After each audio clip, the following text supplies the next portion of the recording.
আমাকে ভুলে যাওয়া যার পক্ষে খুব সহজ, আমি চাই সে এই মুহূর্তে আমাকে ভুলে যাক।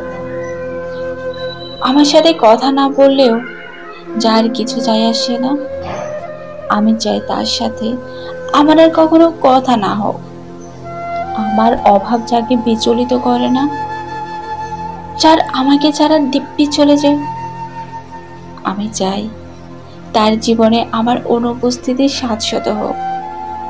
আমার অভিমান, আমার কান্না, আমার নির্ঘুম রাত যাকে বিন্দু মাত্র স্পর্শ করতে পারে না, আমি চাই তার আঙুল কখনো আমার আঙুল স্পর্শ না করুক।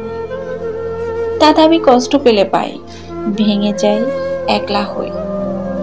নিজের উপস্থিতির অবহেলা সহ্য করার থেকে তার অনুপস্থিতির অবহেলা ঢের ভালো।